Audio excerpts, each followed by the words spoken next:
नमस्कार शेतकरी मित्रांनो, 1 तारखेपासून पीएम किसान सन्मान निधी योजनेचा 10व्या हप्त्याला खात्यावर जमा होण्यास सुरुवात झाली।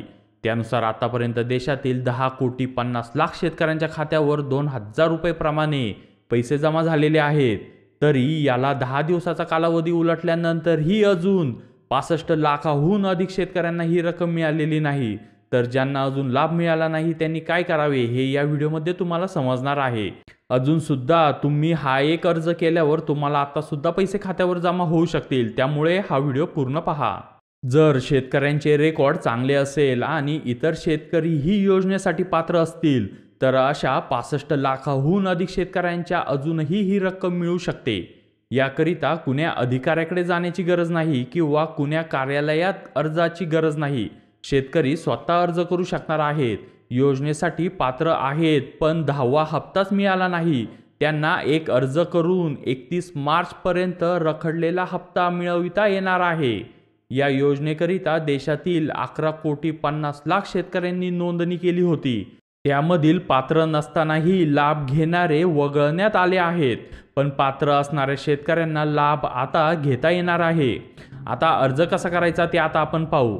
पंतप्रधान किसान पोर्टलला म्हणजे pmkisan.government.in याला भेट देऊन तुम्ही स्वतः अर्ज करू शकता। यासाठी येथे एका अधिकाऱ्याकडे सुद्धा जाण्याची गरज नाही। याचा आणखीन एक फायदा असा आहे की तुम्ही स्वतः नोंदणी केली की तुम्हाला किसान क्रेडिट कार्ड म्हणजे KCC देखील सहज मिळू शकते, ज्यामध्ये 3 लाख रुपयाचे कर्ज केवळ 4% व्याजदरानेच मिळणार आहे। पंतप्रधान किसान सन्मान निधी योजनेच्या वेबसाईटवर हा फॉर्म सुद्धा उपलब्ध आहे। प्रथम आपल्याला या योजनेशी संबंधित या अधिकृत वेबसाईटला जाण्याची आवश्यकता आहे, pmkisan.government.in या। मग उजवीकडे तुम्हाला फार्मर कॉर्नर या पर्याय दिसेल, त्यावर तुम्हाला क्लिक करायचे आहे। त्यानंतर नवीन पेज ओपन होईल, त्यामध्ये शहरी आणि ग्रामीण शेतकऱ्यांचा पर्याय असेल। त्यामध्ये तुम्हाला अवगत असलेली भाषा म्हणजे मराठी निवडून हा फॉर्म भरायचा आहे।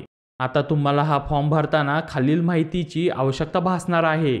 वैयक्तिक माहिती भरताना आधार क्रमांक, मोबाईल नंबर, राज्याचे नाव टाकावे लागणार आहे। त्यानुसार मोबाईलवर आलेला OTP आणि त्यानंतर खाली दिलेला कॅप्चा कोड सुद्धा टाकायचा आहे।